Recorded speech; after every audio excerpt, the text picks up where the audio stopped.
No, mind blown, to quote the show Blossom Joey. Whoa!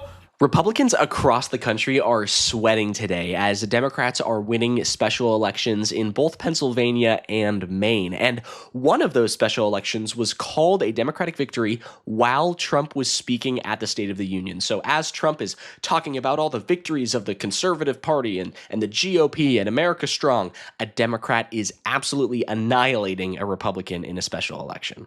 But it's not just that Democrats are winning these elections. Most of the seats that we're looking at here, they were Democratic seats, right? They were probably safe Democratic. It was to be expected.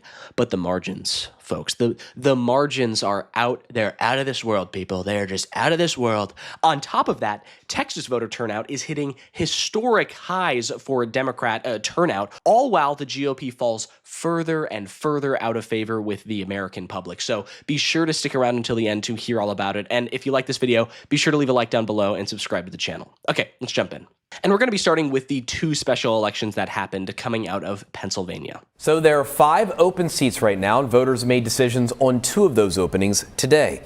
In the 42nd District in Allegheny County, Democrat Jan Masako has over 81% of the vote over Joseph Lackenby, who has 18% right now. That's with 57 out of the 68 precincts reporting. Yeah, in the 22nd District up in Lehigh County, Democrat Anna Turbercio has over 73% of the vote. That's over Republican Robert Smith, with 20 out of 25 precincts partially reporting so far. And just take a look at these percentage points, 81.7% to 18.3%, and then 67.3 to 32.7.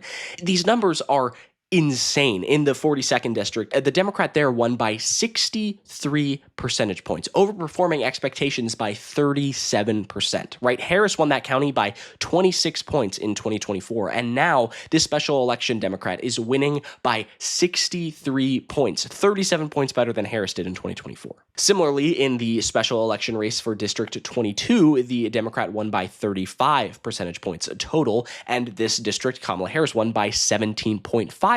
So again, this district outperforming by double digits, 17 percentage points better than Harris did in 2024. Just exceptional gains for the Democrats here after Trump's first year in his office for the second time around. Clearly, there is a major momentum behind the Democrats right now. And I think it's important to point out, this poster here even mentions it, that there is a large population of Hispanic voters in the 22nd District, the one that was won by 35 percentage points. And I think that's important because that population, the Hispanic population, heavily went for Donald Trump in the 2024 election. They were usually seen as a pretty strong Democratic voting bloc, but the Hispanic population in 2024 did actually turn out and turn up for Donald Trump quite a bit more than people are expecting. But now here we have a large Hispanic population in a district, again, now voting for a Democrat by 35 percentage points. Major gains, major upset.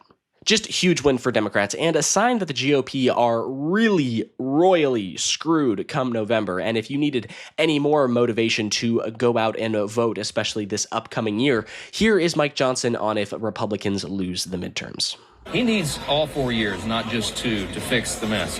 And that's what we need. If we lost the midterms, heaven forbid, if we lost the majority in the House, it would be the end of the Trump presidency in a real effect. So we've got to keep this going, and I think we're excited to put our candidates on the field to explain all this to the people. So Mike Johnson is saying that if Republicans lose the House, it's the end of the Trump presidency? I mean, well, say less, Mike. Democrats across the country should be making this their campaign ad. Mike Johnson has just given every Democrat running against a Republican a beautiful gift in saying, yeah, you know what, if Democrats win, Trump is going to lose and the GOP is going to suck for the next 2 years. Okay, great.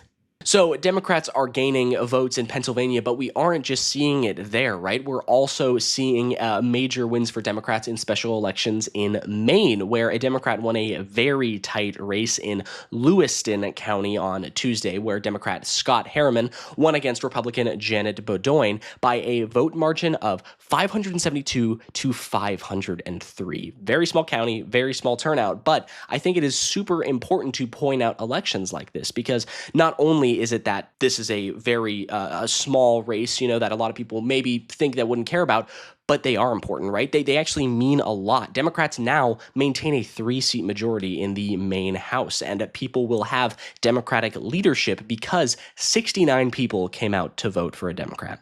And I think it's also important to point out a election like this because it's very small, right? It's on an off-season, small-scale election, local election. Republicans often win those, right? Whether it be just because their voting bloc is a little older, so they're able to go out and vote more easily, or they're just more tuned in to local elections like this. Republicans often win these kind of elections, but not this year and not this election. And this isn't just coming from the woke blue districts or states either, right? Pennsylvania, Maine, even though Pennsylvania is a swing state and Maine also kind of is a swing state, but that's beside the point. This isn't coming from blue counties, specifically Texas also. Texas, the bastion of conservative GOP ideology, is having historic Democratic voter turnout as well in their hotly contested Senate primary between James Tallarico and Jasmine Crockett. Just take a look at these numbers. Democrats now lead Republicans by 136,000 votes in the 8 days of early voting that they have gone through in the Texas primaries, with Democrats having over 860,000 votes and Republicans with 730,000, with Democrats actually exceeding their 2022 total of early votes in the 8th day of early voting with 139% of their total turnout, and Republicans only at 71.4% of their 2022 turnout. So clearly there is some massive energy behind the Democratic primary in Texas as well, and this is just historic. I mean, look back to the last time this happened. But look at history. Go all the way back. When was the last time that more people actually picked up a Democratic ballot, cast a ballot in a Democratic primary in Texas in a midterm? You have to go all the way back to 2002. So this could break an over 20-year stretch, my goodness gracious, whereby more people are actually voting on the Democratic side. And I will note, it really hasn't even been close since 2002. Overwhelmingly more people have been voting on the Republican side in Texas. And this year so far, more people are voting on the Democratic side. 2002.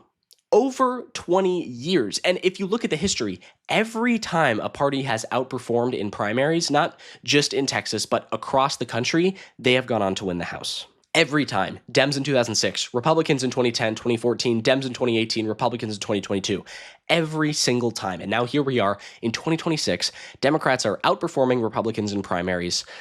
Just another sign that come November, the GOP is going to have a terrible, terrible time. So what a humiliating day for the GOP, right? Not only was Trump's State of the Union speech a total disaster, in which, only the Republicans who are like huge sycophants enjoyed. Not only that, but they also lost 3 special elections, and poll after poll shows that Trump and the GOP are more and more unpopular every single day. Just another common L after L for Donald Trump. But I think that's going to do it for me. Thank you so much for sticking around until the end. I really appreciate it. If you like what you saw in this video, be sure to leave a like down below and comment your thoughts. I would love to hear all about them. And don't forget to subscribe to the channel. It's a great and easy way to show your support. And hey, it's free. So yeah, do all that good stuff. Like, comment, subscribe, and have a good day. I'm Iago Lashua. Goodbye.